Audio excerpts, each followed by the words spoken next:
ஐயா வணக்கம் ஐயா. வணக்கம் வணக்கம் ஐயா, நீங்க நம்ம பார்க்கக்கூடிய ராசி மிதுன ராசி. இந்த 144 தன்மைகளை பத்தி நம்ம பேசிட்டு வந்துட்டு இருக்கோம். உள்ள அவ்வளவு சர்க்கியூட் இருக்கு. இந்த மாதிரி விஷயங்கள் தான் வாழ்வாதாரத்துக்கு நடந்துட்டு இருக்கு அப்படின்னு பேசிட்டு இருக்கோம். ஸோ இவங்களுக்கு நவகிரகங்கள் தரக்கூடிய பலன்கள் எப்படி இருக்கு அப்படின்னு சொல்லுங்க. நம்ம ராசி அதிபதி புதன் அப்படின்னு ஜென்ரலா எடுப்போம். உள்ளுக்குள்ள நட்சத்திரம்னு எடுத்துக்கிட்டீங்கன்னா ராகு குரு மெயினா இருக்கிறது. செவ்வாயும் இருக்காங்க 50%. இந்த செவ்வாய் ராகு குரு வந்து நல்லா இருக்கணுங்க. அப்படி இருந்தாலே இவங்க நல்லா இருப்பாங்க. எதுல? ஆரோக்கியத்திலையும் ஆயுளிலையும் உறவுகளையும் நல்லா இருப்பாங்க. நல்ல அறிவு, நல்ல கலைத்திறமைகள் இதெல்லாம் வெளிப்படும். இப்ப இந்த செவ்வாய் ராகு குரு எங்க இருக்கணும் அப்படின்னா 5ஆம் இடத்துலையோ 9ஆம் இடத்துலையோ ராசியிலையோ இருக்கணும். அவ்வளவுதான். இது வந்து இப்படி அப்படி இல்லைங்க, வேற இடத்துல இருக்குது அப்படின்னு சொன்னாதான் இந்த 144 ரூல்ல நமக்கு லிங்க் கிடைக்கும். இப்போ உதாரணத்துக்கு 4ஆம் இடம் அப்படின்னு சொல்லி நம்ம நல்லா இருக்குன்னு நினைச்சிட்டு இருக்கோம். 8ஆம் இடம் அப்படின்னா மறைவுன்னு சொல்லுவோம். 12ஆம் இடம் மறைவுன்னு சொல்லுவோம். இது வந்து அதிபதியை வச்சு பார்க்காம இந்த நட்சத்திர ஆற்றலை வச்சு பார்க்கணும். இப்போ உதாரணத்துக்கு ராகு நட்சத்திரம் மிதனத்துல தானே இருக்கு. அவர் வந்து ரிஷபத்துல இருக்கக்கூடாது, 12ல இருக்கக்கூடாது. தன்னுடைய ராசிக்கு 12ல போயிடும். அப்ப சுயபலம் இழந்து விடுகிறார், தனக்குத்தானே விரயத்தை தேடிக்கொள்கிறார். அதே மாதிரிதான் குரு. அப்ப அங்க என்ன நட்சத்திரம் இருக்கும்? அங்க வந்து ரிஷபத்துல வந்து சூரியன் இருக்காரு, சந்திரன் இருக்காரு, செவ்வாய் இருக்காரு. அதன் வழியாக இவர் வந்து வீழ்கிறார்னு எடுத்துக்கணும்.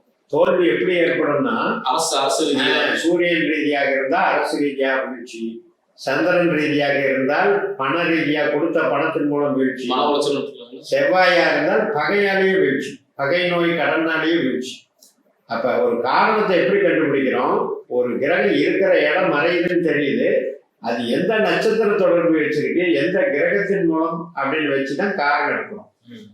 அப்ப எல்லாமே சர்க்கியூட்ல வந்து இந்த காரகம் தெரியாம நம்ம பார்க்கறதுனாலதான் பிரச்சனை வருது. சரி, இப்ப நல்லா இருக்கிறதுக்கு எப்படின்னா 1-5 இருந்தா ஆயுள் ஆரோக்கியம் நல்லா இருக்கும். அதே 2-10 இருக்கு இல்லையா, கடகமோ விருச்சிகமோ மீனத்திலேயோ ராகுவோ குருவோ இருக்கிறவங்களுக்கு பாருங்க, எப்ப பார்த்தாலும் பணம், வேலை, பதவி, புகழ், இதுதான் ஈர்ப்பு.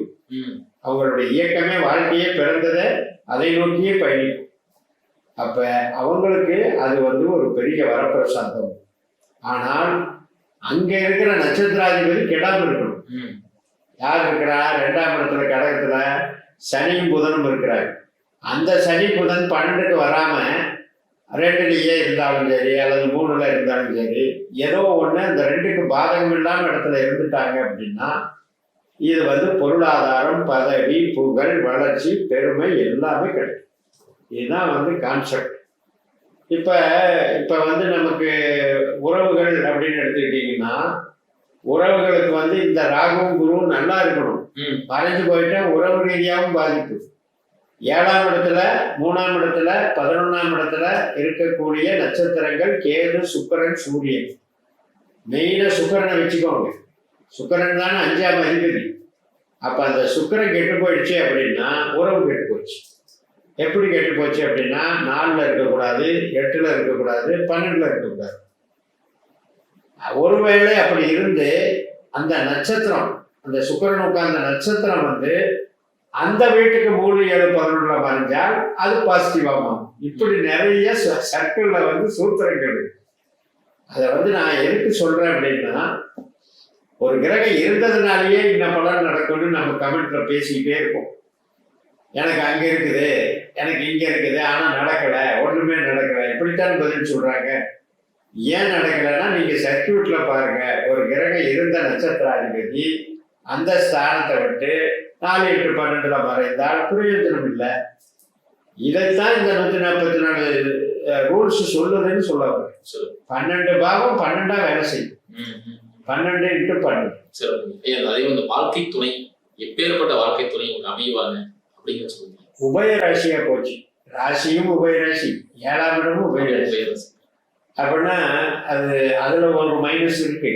பிளஸ் சுக்கிரனுங்கிறது கவர்ச்சி, கேதுங்கிறது வந்து கொஞ்சம் ஒரு வித்தியாசமான தோற்றம்.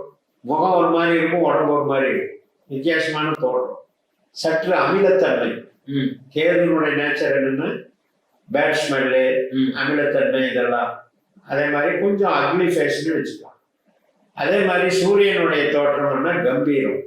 இது தோற்றத்துல. இப்ப அந்த 3 கிரகம் ஏதோ ஒரு இடத்துல இவங்க பிறந்தப்ப போய் உட்காரமுல்ல, அந்த உட்கார்ற நட்சத்திரம் வந்து என்ன கேரக்டர்னு பார்க்கணும். இப்போ உதாரணத்துக்கு சுக்கிரன் உடனே நம்மளுக்கு நல்ல லைஃப் பார்ட்னரா அட்ராக்டிவா இருக்குன்னு நம்ம நினைப்போம். அது போய் கேது நட்சத்திரத்தில் உட்கார்ந்துருக்கும். அந்த சுக்கிரன் கேன்சல் ஆயிடுவார், கேது ஆக்டிவேட் ஆயிடுவார். அப்ப எனக்கு சுக்கிரன் தான் அப்படின்னு நினைச்சேன், ஆனா கேது மாதிரி வந்திருக்கே அப்படின்னு வருத்தப்பட்டு என்ன பிரயோஜனம்? இப்படிதான் நம்ம கொண்டு போகும். அதே மாதிரி சூரியன் நல்ல ஆளுமை திறனா இருக்குன்னு நினைப்போம். அந்த வந்து இப்ப ஒரு பெண்ணா இருக்குன்னு வைங்க, மிதுன ராசியில சூரியன் 7ஆம் பாவ புள்ளியா வந்துச்சுன்னா அவர் பெரிய ஒரு பாரம்பரியம் மிக்க ஒரு தலைமை பதவி, இல்லாத இப்போ கவுன்சிலரு, நாட்டாம அந்த காலத்துல வந்து பண்ணையாரு, இப்படி எல்லாம் ஒரு பாரம்பரியம் மிக்க குடும்பம்னு நம்ம நினைப்போம். அதே சூரியன் வந்து கேதுவிலையோ அல்லது சனியிலையோ சம்மந்தப்பட்டா அது அப்படியே எதிர்மறையா இருக்காது. அந்த மாதிரி பவர் இருக்காது. இது வந்து கிரக தொடர்பு, கிரகத்தினுடைய ஒரு கேரக்டர். அதே நேரத்துல பாவத்துல எடுத்துட்டீங்கன்னா 4, 8, 12 போகக்கூடாது. 2 கிரகமும் மறையக்கூடாது. 4ஆம் இடமான கன்னியிலையும் 8ஆம் இடமான மகரத்திலையும் 12ஆம் இடமான ரிஷபத்திலையும் சுக்கிரன் கேது இருப்பவர்களுக்கு திருமண வாழ்க்கை மைனஸ். அதே வந்து பதவி, புகழ், பேர், பணம் இதெல்லாம் வந்து கிடைக்கிறதுக்கு எந்த வித சனி புதன் தான் இந்த 2ஐயும் கொடுக்கறது. சனி புதன். இப்ப 2, 6, 10ங்கிறது நீர் ராசியா வருது.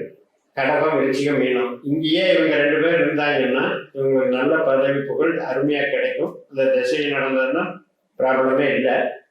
ஒருவேளை இந்த கிரகங்கள் 4, 8, 12 இருந்தா, அதாவது நம்ம கன்னியிலையோ மகரத்திலேயோ ரிஷபத்திலேயோ இருந்தால் நான் எவ்வளவு கஷ்டப்பட்டு முன்னேற முடியலையே அப்படின்னு வருத்தப்படுறேன். அதுக்கு காரணம் அப்படி.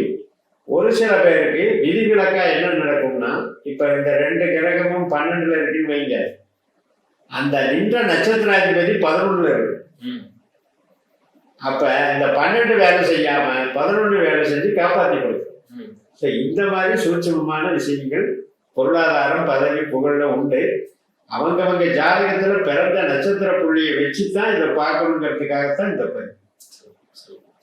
அதே மாதிரி பண வசியம் பண்ணக்கூடிய ஒரு மந்திரங்கள் இருக்கு இல்லையா? அதே மாதிரி மிதுன ராசிக்கு இந்த மாதிரி மந்திரங்கள்? மிதுன ராசிக்கு நமக்கு வந்து குரு பகவானை மெயினா பிடிச்சிக்கணும். ஓம் கும் குரவே நமக்கு சொல்லலாம்.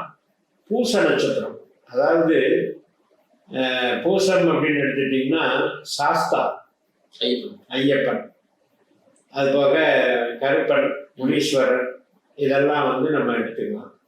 அப்ப அந்த மாதிரி எடுத்துக்கும் போது சாஸ்தாவனுடைய சரணம் அதை பண்ணாலே உங்களுக்கு பெரிய லெவல்ல கிடைக்கும். சாஸ்தாவனுடைய சரணம் வந்து அந்த கூப்பிடுவாங்க இல்லையா, அந்த சரணத்தை கொடுத்தாலே, அந்த கோஷத்தை போட்டாலே உங்களுக்கு பவர்ஃபுல்லா வேலை செய்யும். அது மட்டுமல்ல, இப்ப வந்து சம் சனீஸ்வராய நமக, சம் என்பது பீஜ மந்திரம். சம் சனீஸ்வராய நமக ஜபித்தாலே சனி வந்து பெரிய லெவல்ல கொடுப்பாங்க. டெய்லி ஜபம் பண்ண அதிகமாக அவங்களுக்கு ஆற்றல் பெருகும். லட்சக்கணக்கில் அது உருவேறும் போது பண வசியம் தானாவே ஏற்படும். ஒரு சிலருக்கு வந்து புதன் வரும், லக்ன ராசி புள்ளிக்கு தகுந்த மாதிரி புதன் வரும். இந்த புதனுக்கு வந்து ஓம் நமோ நாராயணாய நமக இந்த ஜபம் பண்ண எப்பவுமே அவங்க வேலை பார்க்குறப்ப கூட அது சாண்டிங் ஓடிட்டே இருக்கும். பண்ண இதா இருக்கும். விஷ்ணு சஹஸ்ரநாமம் வந்து கேட்டுக்கிட்டே இருக்கலாம். வீட்டில் டெய்லி காலையில அதை கேட்டுக்கிட்டே இருக்கலாம். டெய்லி காலையில 108வது குறைஞ்சபட்சம் நமோ நாராயணாயும் ஜபிச்சுட்டாங்கனாலே பவர்ஃபுல்லா. அற்புதமா சொன்னீங்க. மீண்டும் அடுத்த காலம் சந்திக்கலாம். நன்றி.